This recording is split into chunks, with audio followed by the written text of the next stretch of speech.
Iran जंग खत्म करने लई पाकिस्तान दा तैयार किया होया मनसूबा ईरान ते अमरीकी क्यादत नूं पहुंचा दिता गया है। राइटर्स ये दस रहे हैं कि अमरीका ते ईरान नूं जंग खत्म करने दा मनसूबा मौसूल भी हो चुका है और पाकिस्तान वालों ये जिहड़ा एक फ्रेमवर्क तैयार किया गया है इहदे विच जिहड़ा है तहरान ते वाशिंगटन नूं दस्सिया जा रहा है कि फौरी जंगबंदी ते उहदे बाद जिहड़ा है वो जामे मुआहदे ते तजावीज़ के होणगे। मनसूबे के तहत जंगबंदी के फौरन बाद अबनाए हरमज़ नूं दोबारा खोलण दा इम्कान है और रिपोर्ट्स के मुताबिक पाकिस्तान के army chief field marshal Syed Asim Munir ने अमरीकी नायब सदर JD वैंस,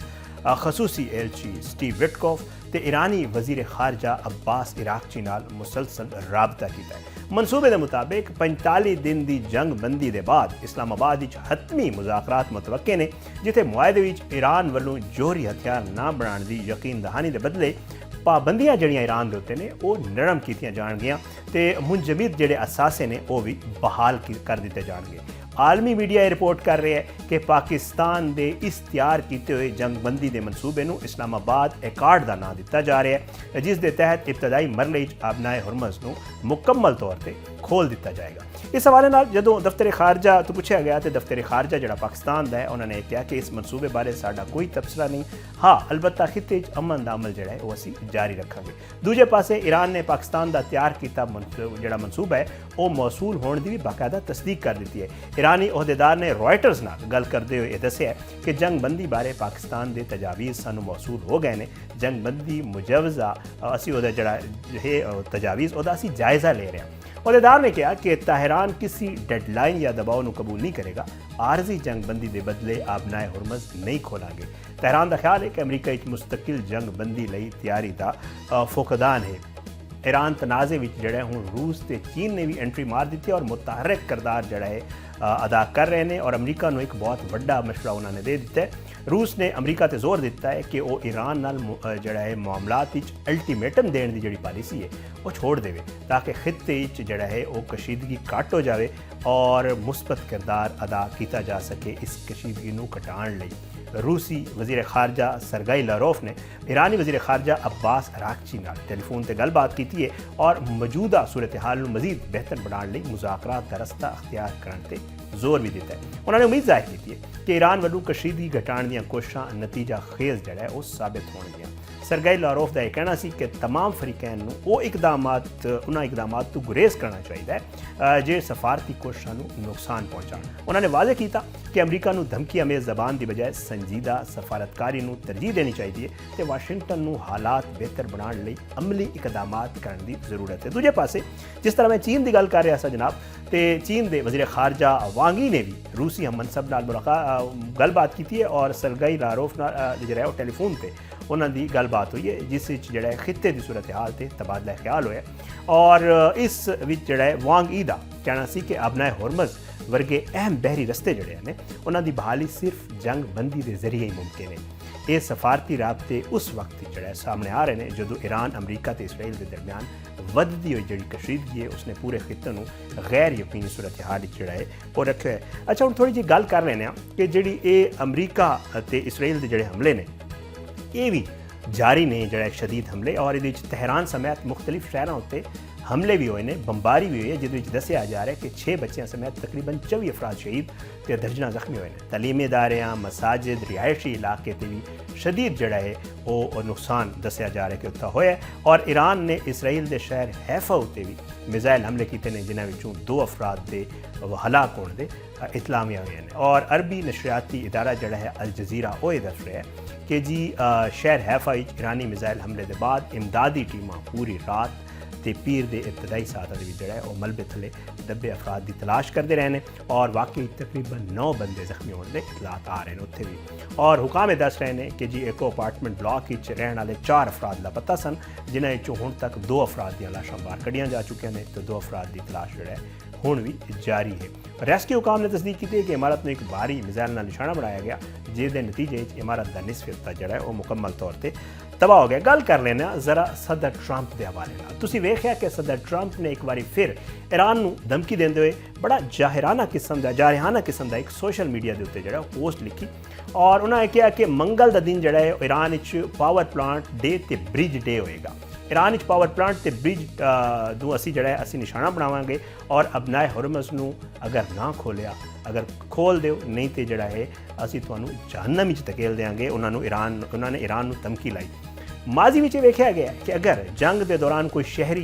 तनसीब या आम आदमी किसी जंगी हमले का निशाना बने तो दुश्मन मुल्क जोड़ा है उन्होंने कोलैटरल डैमेज कहता है और कहता है कि बेशक तुसी इसकी जोड़ा है तहकीकात करा लो। पर सदर ट्रंप खुल के जोड़ा है ईरान शहरी तनसीबात को ना सिर्फ निशाना बना रहे हैं बल्कि नाल धमकियां भी ला रहे हैं। सिर्फ यही नहीं बल्कि अपने मकासद मुसलसल नाकामी के बाद सदर ट्रंप बिल्कुल एक गुंडे का जोड़ा है वो किरदार अदा कर रहे हैं और बाकायदा तौर पर अपने पोस्ट की जो नाजेबा जबान इस्तेमाल कर रहे हैं जी कितने दसी भी नहीं जा सकती। ईरान जंग अपने अहदाफ हासिल नहीं कर सका तो अमरीकी धमकियां ने डेडलाइनस में जोड़ा है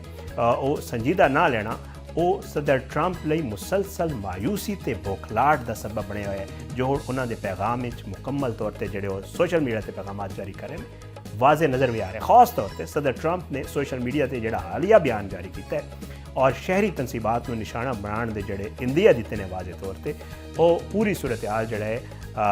वाजे हो गए क्योंकि तुसीं वेख्या कि अमरीका जोड़ा बड़ा एक कहता है कि जी असी आलमी हकूक के बड़े चैंपियन हाँ और असी आलमी हकूक का बड़ा ख्याल रखते हैं और बड़ा लैक्चर देंगे ने आलमी हकूक के उत्ते। हुण उसी सुपर पावर ने जोड़ा है और वह एक सदर जोड़ा कि रियासत का सरबराह भी है वो जोड़ा है डिक्टेटर के तौर पर निगाह जोड़ा है ईरान नूं तवानाई दे तनसीबात ते शहरी मकामात को निशाना बनाने की गल भी कर रहे हैं और नाल ये भी कह रहे हैं कि ईरान को असी पत्थर के दौर भेज देंगे। ना सिर्फ आलमी कवानीन की खुली खिलाफ वर्जी है बल्कि कई अमरीकी ते आलमी माहरीन इस तो जोड़ा है जंगी जुर्म भी इनू करार दे रहे हैं। हर गुजरते दिन के नाल ये चीज़ वाजे हो रही है कि जिस तरह गज़ा कोई इदारा या बैनुल अक़वामी कानून इसराइल नू फ़लस्तीनियां की नस्लकुशी ते जंगी जराइम तो नहीं रोक सका उस तरीके नाल ही जोड़ा है कोई भी मुल्क इदारा या कानून सदर ट्रंप का जोड़ा पागलपन है उन्होंने नहीं रोक पा रहा। अमरीका तो इसराइल हुण तक इसराइल जोड़ा है वो ईरान कई स्कूल्स हॉस्पिटल्स मैडिकल फैसिलिटीज़ मवासलाती ते शहरी तनसीबात में कई दफ़ा निशाना बना चुके हैं तो ये सब संगीन जंगी जराइम जोड़ा है वो जुमरे चाहते हैं और एमनेस्टी इंटरनेशनल जोड़ा है ये एक गल कर रहा है कि जंगी जुर्म हो सकता है। जंगू जनून मुबतला अमरीकी सदर डोनाल्ड ट्रंप के बयानात के हवाले नाल उन्होंने पिछले कई दिनों के जोड़ा है अबनाए हुरमज़ के अल्टीमेटम्स दिते ने उन्होंने बाकायदा डेडलाइनस दिते ने और कहते हैं कि जी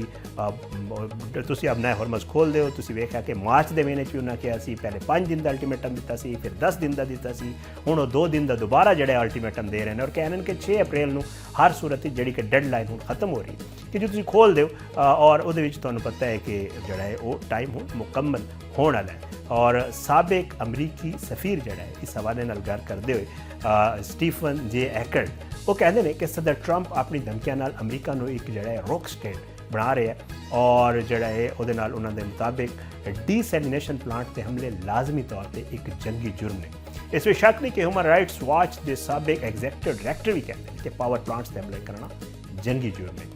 बैनुल अक़वामी कवानीन के मुताबिक शहरी मकामात को इंतकामी कार्रवाई हदफ नहीं बनाया जा सकता इसलिए कि वो अगर जब तक कि वो फौजी मकासद में इस्तेमाल ना हो रहे और इसके बावजूद सदर ट्रंप ने ईरान शहरी तनसीबात को निशाना भी बनाया और नाल हुण भी धमकियां ला रहे हैं। ईरान के मुताबिक हुण ताईं हमले जोड़ा तकरीबन 3 यूनिवर्सिटीज़ 40 तो वध स्कूल 60 सकाफती इदारे तारीखी मकामात 307 सेहत के मराकज़ नूं अमरीका निशाना बना चुका और एमरजेंसी फैसिलिटीज़ भी शामिल ने तो कई बच्चियां भी तुहानूं पता है कि जो पहला हमला होया सी 150 तो वध तकरीबन जो सिर्फ बच्चियां और शहीद हुए सन। एमनेस्टी इंटरनेशनल कह रहा है कि शहरी इंफ्रास्ट्रक्चर को जानबूझ के निशाना बनाना आम तौर पर ममनू है चाहे वह फौजी मकसद ਲਈ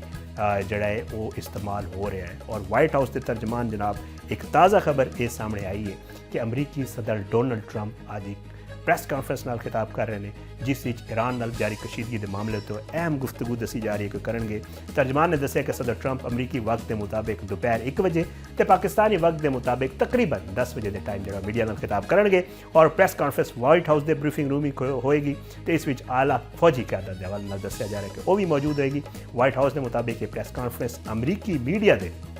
ਮੁਸਲਸਲ ਇਸਰਾਰ ਤੇ ਮੁਨੱਕਿਦ ਕੀਤੀ ਜਾ ਰਹੀ ਹੈ, ਜਿਸ ਵਿੱਚ ਸਦਰ ਟਰੰਪ ਈਰਾਨ ਨਾਲ ਮੁਤਲਕਾ ਜਾਰੀ ਸੂਰਤ-ਏ-ਹਾਲ ਤੇ ਮੁਮਕਿਨਾ ਇਕਦਾਮਾਤ ਉੱਤੇ ਜਿਹੜਾ ਉਹ ਸਵਾਲਾਂ ਦੇ ਜਵਾਬ ਦੇਣਗੇ ਤੇ ਸਿਆਸਤੀ ਤੇ ਸਫਾਰਤੀ ਹਲਕਿਆਂ ਵਿੱਚ ਜਿਹੜਾ ਇਸ ਪ੍ਰੈਸ ਕਾਨਫਰੰਸ ਨੂੰ ਬੜੀ ਅਹਿਮੀਅਤ ਦਿੱਤੀ ਜਾ ਰਹੀ ਹੈ, ਜਿੱਥੇ ਖਿੱਤੇ ਵਿੱਚ ਮੌਜੂਦਾ ਕਸ਼ੀਦਗੀ ਦੇ ਤਨਾਜ਼ਰ ਵਿੱਚ ਬੜੇ ਵੱਡੇ ਐਲਾਨਾਤ ਦਾ ਵੀ ਇਮਕਾਨ ਦੱਸਿਆ ਜਾ ਰਿਹਾ ਹੈ। ਸਾਰੀ ਸੂਰਤ-ਏ-ਹਾਲ ਕਿਹੜੇ ਪਾਸੇ ਜਾ ਰਹੀ ਹੈ ਔਰ ਅਮਰੀਕਾ ਦੇ ਜਿਹੜੇ ਇਕਦਾਮਾਤ ਨੇ, ਸਦਰ ਟਰੰਪ ਦੇ ਜਿਹੜੇ ਕਨਫਿਊਜ਼ਿੰਗ ਸਟੇਟਮੈਂਟਸ ਨੇ, ਉਹ ਕਿਹੜੇ ਜਿਹੜਾ ਇਹ ਚੀਜ਼ਾਂ ਦਾ ਹਵਾਲਾ ਦੇ ਰਹੇ